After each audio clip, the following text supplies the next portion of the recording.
欢迎来到巴巴娱乐呀频道，请订阅频道，所以大家不要错过当天最热门的新闻。我们今天的时事通讯包括以下内容：杨紫6月进组敌谋宅斗剧，对标知否逆袭大女主剧，男主谭健次。杨紫6月进组敌谋宅斗剧，对标知否逆袭大女主剧，男主谭健次。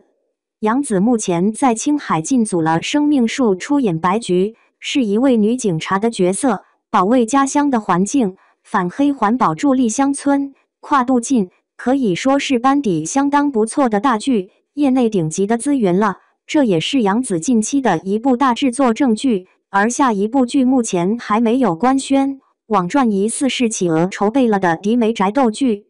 这部敌媒最早在《长相思》第一部播出时，就传出找杨紫出演的消息，当时小说的作者成为编剧，还关注了杨紫。小说已经是热门大 IP， 是3大宅斗文之一。另外2部是赵丽颖的《知否》，还有谭松韵主演的《庶女有毒》改编的剧。3部剧在网上很火，剧情的差别比较大，不过都是宅斗文，女主都是高价，陷入婆家的争斗当中，最后拼出一条路。敌媒是大女主剧，不过也是有群像的色彩，里面有很多角色。女主角是富豪家族中比较边缘的一支，父母跟着家族做一点小生意，生了2个女儿，在家族中不受重视，被族人呼来喝去看不起。王府要给病恹恹的世子娶亲，有冲喜之意，富豪家族想攀上这门亲事，于是安排了女主嫁进去，也是欺负女主的父母无权无势。与芳聊生活，女主嫁入王府，表面上是世子夫人，实则王府内忧外患，作为异姓王，靠军功封了王，还可以世袭，一边受皇权的忌惮，一边家里人又虎视眈眈，几房姨娘看世子体弱，都想让自己亲生儿子取而代之。世子由于胎中就中了毒，导致体瘦如纸，整个人感觉瘦小，但却长了一副绝美容颜，有病美人的感觉。女主逐渐发现了婆家众人的真面目，与世子联手，终于慢慢站稳了脚跟。2人斗智斗勇，最终成为战友。世子是一个比较腹黑的角色，而女主外表小白兔，实则100个心眼。王府中每个人都有自己的心思，全为自己做打算。世子成了靶子。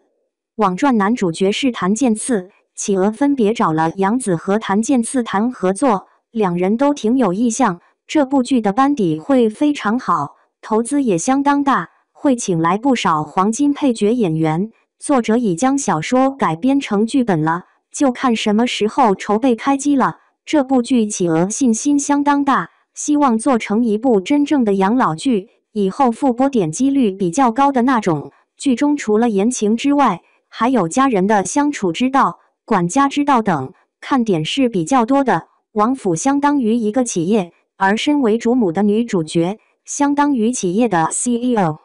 新立的2部大剧《风和劲起》张居正和《千里江山图》估计要拍了，这2部是大男主剧，分别找了胡歌和张若昀。敌媒如果拍的话，预计最早也要底了。另外好像还有一部《贤雪》，一直没有定下演员，迟迟没有开机。可以说2025年几大平台虽然缩减了制片量，剧的整体数量减少了，很多剧不开了，不过大制作的剧还是有的，资源越来越堆积到头部演员、编剧和导演身上，被认为是减少投资风险。杨紫进组敌谋宅斗剧，对标知否逆袭大女主剧，男主谭健次。杨紫正在青海参与拍摄新剧《生命树》，她在剧中饰演白菊，一位保护家乡环境的女警察，故事跨度近20年。这部剧可谓大制作，资源十分优秀，是她近期的重要正剧。而关于她的下一部作品，目前尚未正式官宣，但网上有传言称，企鹅已经筹备了3年的宅斗剧《敌媒》。敌媒的早期消息源自于《长相思》一播出时，便传出杨紫将出演的风声。该剧改编自热门小说，小说的作者还有参与编剧的工作，并积极关注杨紫。这部作品是三大宅斗文之一，另外2部是赵丽颖主演的《知否》和由谭松韵主演的《庶女有毒》。这3部剧在网上引发热议，尽管剧情各有不同，但都围绕着女主角在婆家斗争中的高价经历展开，最终拼出一条生路。在迪梅中，女主角来自一个富豪家族，但在家中却显得边缘，父母的地位微薄，导致她在家族中受尽冷落。当王府急需为病弱的世子娶妻以图冲喜时，富豪家族看准了这个机会，决定将女主嫁入王府，以此欺负她的无权无势的父母。婚入王府后，女主虽然名义上是世子夫人，实则王府内外都有危机。作为异姓王，世子通过军功的封，面临皇权的忌惮和家族的算计。王府内的几位姨娘因世子体弱，都有意图让自己的孩子取而代之。世子自小受到毒素影响，十分瘦弱，但却拥有绝美的容颜，呈现出一种病美人的气质。随着故事的发展，女主慢慢看清家人的真实面目，并与世子联手，逐渐站稳脚跟。2人智勇双全，成为了战友。世子是一位颇具腹黑色彩的人物，而女主则外表柔弱，实际却智谋百出。在王府中，个个心怀鬼胎，只为自身利益，世子可谓成了众矢之的。有消息称，男主角有意向是谭健次，企鹅方面对杨紫与谭健次均表现了合作的意愿，班底相当可靠，投资也颇为可观，预计会请来不少黄金配角。小说已改编为剧本，如今之待开机。企鹅对此剧充满信心，希冀打造成一部口碑佳作，未来复播可望引起高点击率。剧中不仅包含言情元素，还包括家庭价值观、管家之道等多重看点。王府则如同企业，女主角的角色宛如企业的 CEO。与此同时，新立的2大男主剧《风和劲起》张居正和《千里江山图》正在着手拍摄，主角分别由胡歌和张若昀担纲。